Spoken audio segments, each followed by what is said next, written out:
qarrat biha ainu qariha faqultu lahu laqad dhafirta.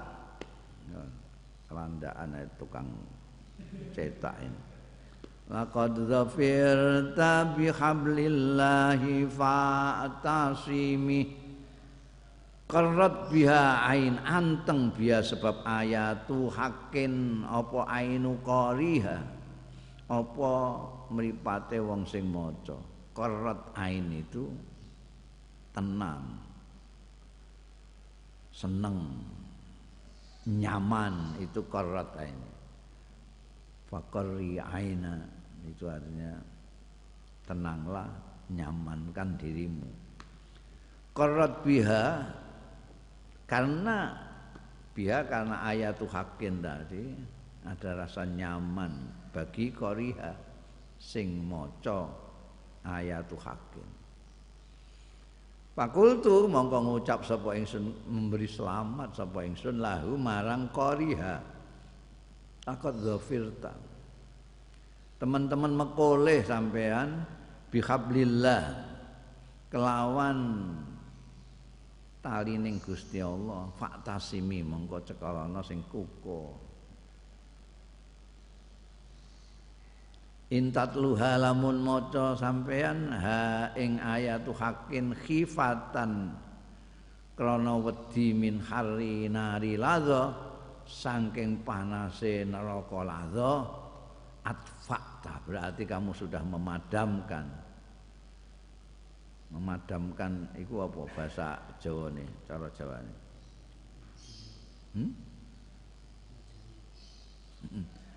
Mata ini kurang nekek, masa geni mbok tekek.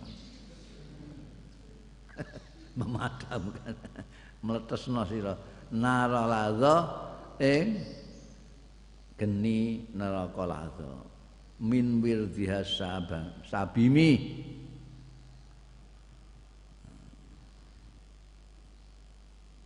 Saking nekani ayatu hakin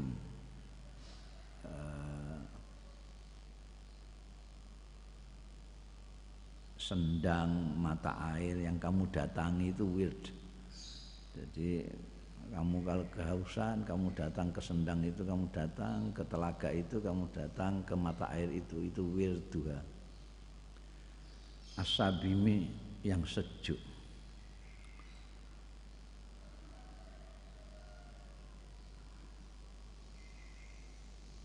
Ayatul hakin Al-Quran itu kalau dibaca bisa membuat orang yang membaca itu tenang, nyaman sekali. Maka kalau saya melihat orang yang baca Quran, saya bilang, wah kamu ini sudah memperoleh tali Tuhan cekal sing kukuh. Kalau kamu membacanya karena kamu ketakutan dengan api neraka, apa yang kamu baca itu sudah dipadam, sudah bisa memadamkan api neraka, karena dia mempunyai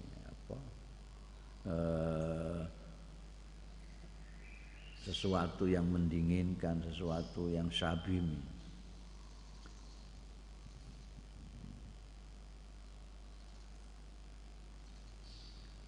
Ka'annahal khawdu tabyaddul wujuh bihi minal usati wa qad ja'uhu kal humam wa kasirati wa kal mizani ma'dilatan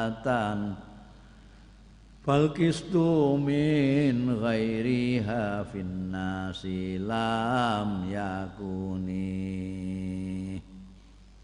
Ini bait 2 ini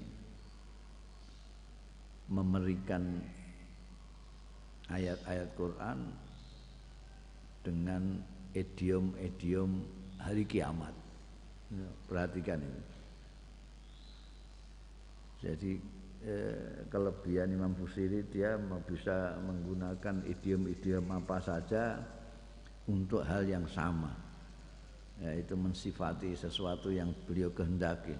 Ini Ka'annaha tadi seperti gelombang lautan tadi itu, kamaujil bahari fi madajil. Terus seperti telaga yang bisa menyejukkan. Sekarang ini ka'annaha kaya-kaya setuhune ayatu haqqin iku al-khawd. Al-khawd itu telagane Kanjeng Rasul sallallahu alaihi wasallam. Itu ning kono hari kiamat. Tabyaddu sing dadi putih bersih apa al-wujuh pira-pira rai bihi sebab khawd. Nanti orang-orang yang menyintai Rasulullah sallallahu alaihi wasallam diperkenankan untuk ke telaganya Rasulullah. Kamu kalau menyauk kau muka jadi padang bersinar-sinar. Bahkan minal usad angking wong-wong sing duraka sing maksiat iku wa qad ja'uhu lan temen-temen nekani ya usad ing khaut kal khumami kaya dene areng-areng. Jadi nanti itu Kanjeng Rasul sallallahu alaihi wasallam di hari kiamat itu mensyafaati itu macam-macam. Mensyafaati orang yang mestinya dihisab lama, dihisab menjadi hisaban yasir. Sebentar saja hisab. Ada yang bi ghairi hisab, tanpa hisab sama sekali. Ada yang bawa dosa tapi diampuni karena disyafaati oleh Rasulullah sallallahu alaihi wasallam. Ada yang sudah gejegur. Ada sudah gejegur neraka, tapi karena dia syahadat asyhadu alla ilaha illallah wa asyhadu anna muhammadar rasulullah, tapi maksiatnya banyak, apike ora enek, cemplungno sik ning neraka. Jadi nanti dintas karena syafaatnya Rasulullah, dibawa ke telaganya Rasulullah, wis gosong kabeh. Dina rong dina ngono wis gosong iki tahunan. Wis kaya areng. Datang ke telaga itu udah kayak arang itu. Masuk ke telagane Kanjeng Rasul sallallahu alaihi wasallam jadi tabyadul wujuh, menjadi putih bersinar-sinar. Nah, ayatu haqqin ini ayat-ayat Al-Qur'an itu sama dengan khaut itu. Kalau kamu pusing, kalau kamu bersalah, kamu apa sajalah yang hitam itu, coba masuk ke Al-Qur'an. Nanti akan berseri-seri hati sing peteng dari padang. Wa kasirati nek mau telaga itu ya di hari kiamat. Sirat ini juga di hari kiamat. Wat nanti kita itu di hari kiamat itu nanti menyeberang lewat sirat. Wat jembatan. Kasirat kaya dene sirat wat. Wakal mizan lan kaya mizan. Nanti di kiamat itu orang-orang itu ditimbang amalnya. Aman sakulat mawazinu fa huwa fi 'isyatir radiyah. Aman khaffat naudzubillah aman khaffat mawazinu fa ummuhu hawiyah. Ayatu haqqin dipadakno karo sirat, ya dipadakno karo mizan. Apane makdilatan jejeg. Sirat itu tuh lurus, mizan itu juga jejeg. Tidak dimodifikasi kalau bakule itu kan kadang diwahi kasih sekilo ditimbang iso karo tengah kilo. Nakalane bakul-bakul itu kan timbangan di utak-atik sehingga kalau ini sih apa timbangan yang akhiran ndak ada. Ini sak lugut ya tetap kelihatan. Ayat-ayat Al-Qur'an itu seperti itu. Lurus dan adil sekali.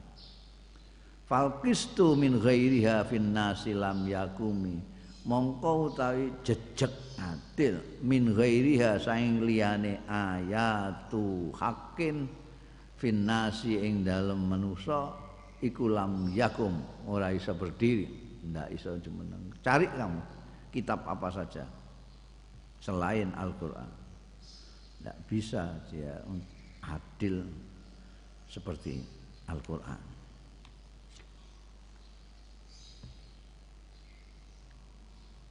Tapi kenapa banyak orang yang tidak tahu itu? La ta'jaban li hasudin raha yungkiruha tajahulan wa huwa ainul hadhikil fahimi. Qad tinkirul ainu daw asy-syamsi min ramadin wa yungkirul famu ta'mal ma'i min saqam.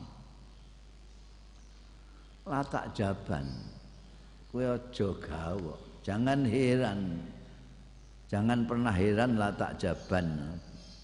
Aja gawok tenan sira. Li hasudin marang orang yang hasud. Roha yang dadi ya hasud yungkiruha iku ngengkari ya hasud ha ing ayatu hakin. Ora kok enggak ngerti.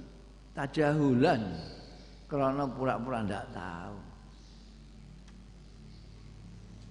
Bodoh padahal bahwa hale utawi hasud iku ainul haziki, orang yang sebenar-benarnya cerdas al-fahimi sing pahaman.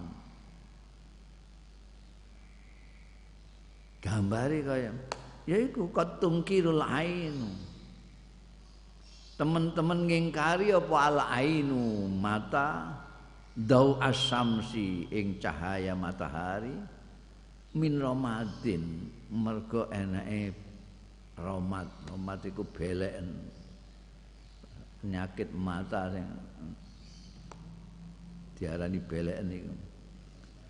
Bayung kirul famu lan ngingkari apa alfamu cangkem tok malmai ing rasane banyu seger. Sebab apa min sakomin saking dene lara. Ya. Kalau ada orang-orang yang hasud, orang-orang Yahudi itu hasud mereka, ada ngingkari ada ayat-ayat yang seperti diterangkan tadi, mumpung mengandung makna-makna kamaujil bahari, makna-makna yang hebat, lafaz-lafaz yang hebat, segala macam. Kok ada orang yang tidak mengakui itu, mengingkari adanya itu. Ya jangan heran. Jangan heran kamu. Karena mereka itu tidak mau tahu, pura-pura enggak tahu. Padahal tahu persis. Ada orang-orang itu yang tahu tapi pura-pura tidak tahu. Ada orang yang tahu tapi enggak mau membaca. Kenapa? Karena tidak dapat hidayah dari Allah Subhanahu wa taala. Dulu di Belanda sini, penjajah Belanda itu, karena Kakuwati ini melihat perlawanan dari para kiai santri-santri desa-desa itu. Dia ngirim Snok Hogronya ke Mekah. Ya sahadat bareng sama ning kono ngaji nganti apal Quran bareng. Ngaji tafsir. Jenenge diganti Abdul Qahar Mbah Abdul Ghaffar. Terus ngelotok tafsir barang. Tapi pengetahuan yang begitu luas terhadap agama Islam itu bukan untuk diamalkan dia, tapi dipakai untuk memberikan saran kepada pemerintah Londo. Ini kalau menghadapi orang Islam gini. Ini ajarannya gini. Jadi mereka itu begini. Digono ya. Bayangkan itu keajaibane hidayah Gusti Allah itu. Ya sama dengan Abu Lahab yang begitu dekat dengan Rasulullah sallallahu alaihi wasallam kok tidak iman. Itu sama dengan senok hogronya maling. Mukim mondoke ora trima ning ngene pondok-pondok Jawa ning Mekah. Jadi ya kalau disuruh melihat Al-Quran dia tahu, cuma tajahulan. Ya padha karo wong beleken terus iki kok iki mendung apa ya? Gak ana srengenge apa ya? Aku meh mbah-mbah kok gak ana srengenge. Padahal panas banter. Kenapa? Beleken soalnya. Ora usah beleken, nganggo kacamata ireng ngono ae. Wis ora iso ndelok zau samsi. Padha karo wong lara.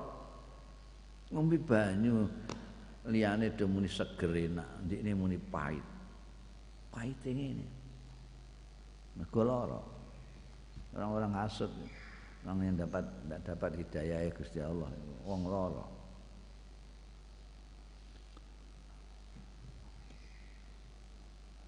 Ya khairaman yammamal afuna sahatahu sa'yan wa fawqa mutunil ainukir rusumi.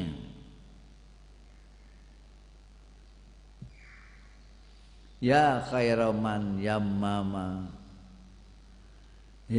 sak bagus-baguse wong yammamal afun, sing sowan menuju sapa al-afuna, orang-orang yang membutuhkan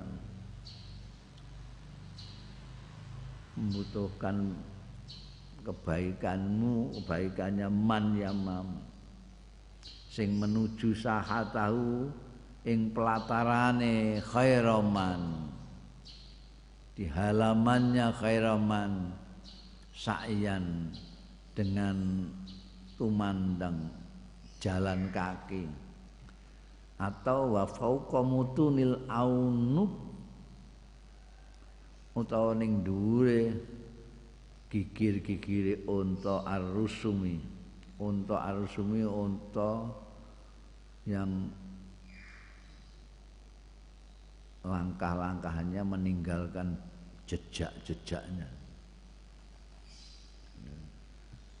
Ana unta itu yang ringan sehingga kalau jalan di padang pasir tidak begitu meninggalkan jejak, tapi ada yang begitu menginjakkan di pasir langsung meninggalkan jejak-jejak. Al-ainu kurusum.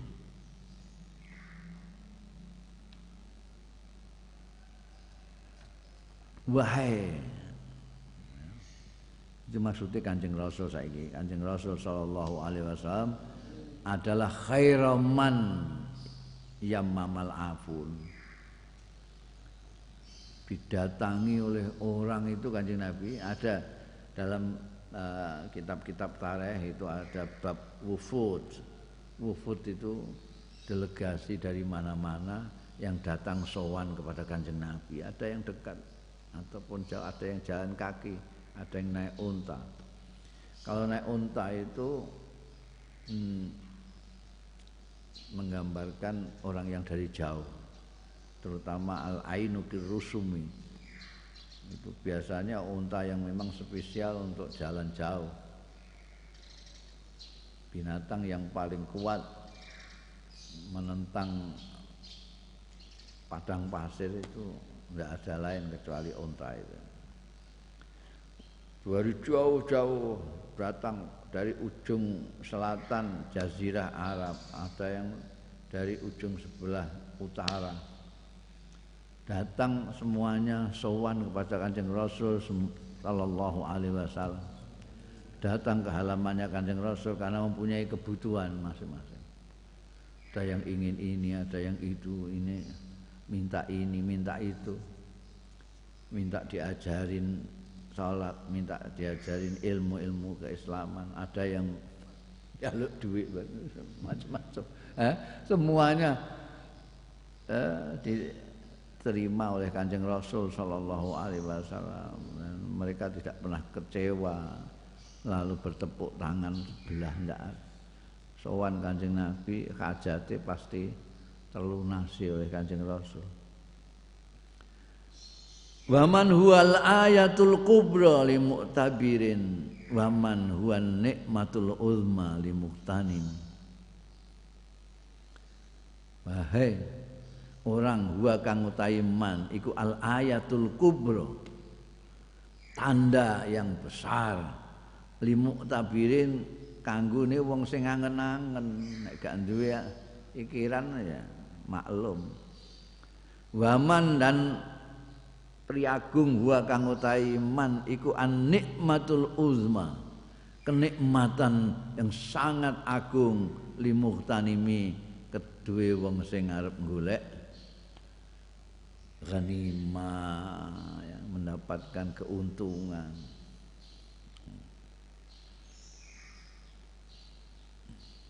Kalau orang itu orang yang biasa berpikir, dia akan menjumpai bahwa Kanjeng Rasul sallallahu alaihi wasallam itu malam betul-betul pertanda yang sangat agung.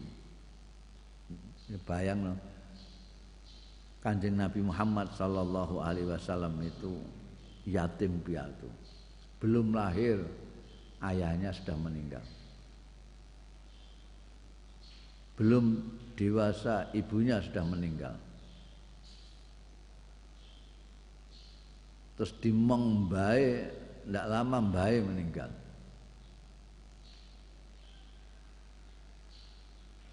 Sekarang bandingkan dengan orang yang bapak etok mulai sing mati, utawa mbok etok sing mati.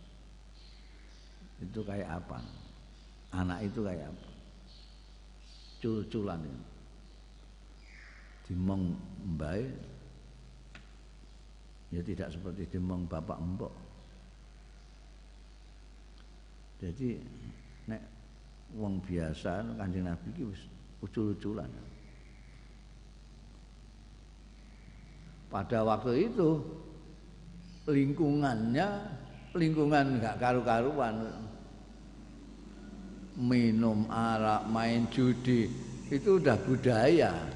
Lah iki ana wong bocah ndak bapak, ndak mbok. Itu ditinggal ning gone suatu lingkungan yang seperti itu.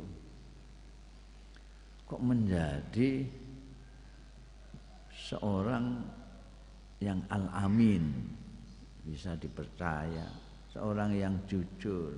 Ini yang didik siapa? Yang jujur. Terus tiba-tiba mempunyai ilmu yang luar biasa, bicara tentang masa lalu sampai Nabi Adam, bicara masa yang akan datang sampai dino kiamat. Jadi Kanjeng Nabi sendiri itu sudah suatu mukjizat yang luar biasa. Adanya Kanjeng Nabi itu enggak bawa apa-apapun itu sudah mukjizat. Enggak ada di dunia ini orang yang proses kehadirannya di dunia, kehidupannya seperti Kanjeng Nabi terus bisa seperti itu. Enggak ada.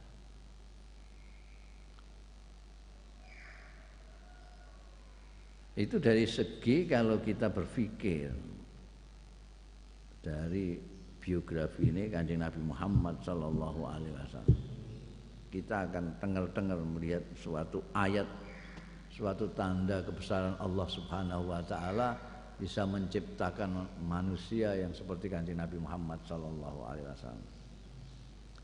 Dari sisi lain, Kanjeng Nabi Muhammad sallallahu alaihi wasallam itu merupakan nikmat yang luar biasa bagi kita semua. Kita tahu benar, tahu salah dari Kanjeng Nabi. Kita tahu surga, neraka dari Kanjeng Nabi Muhammad. Kita tahu akhlak budi pekerti yang baik dari Kanjeng Nabi Muhammad. Segala macam tuntunan-tuntunan baik untuk kehidupan di dunia dan akhirat dari Kanjeng Nabi Muhammad sallallahu alaihi wasallam. Itu nikmat yang luar biasa besarnya. Dari satu sisi Kanjeng Nabi itu merupakan tanda bukti kebesaran Allah yang sangat luar biasa. Di sisi lain nikmat paringane Gusti Allah yang paling besar adalah Kanjeng Nabi Muhammad. Makanya kemarin kan saya ngilingno kita kok enggak pernah bersyukur diparingi Gusti Allah jadi umatnya Kanjeng Nabi Muhammad sallallahu alaihi wasallam. An-nikmatul uzma. Tapi memang limuhtanimin. Hanya untuk yang orang yang kepengen dapat. Kalau pengen gratis bisa kantuk-untuke ngono ya mbah ngono sing mbok dadekno. Tapi nek muhtanim Kanjeng Nabi lah ya. Mbok hitung-hitung itu nikmat iki, nikmat iku sing paling gede nikmat Kanjeng Nabi Muhammad sallallahu alaihi wasallam. Saraita min haramin wallahu a'lam.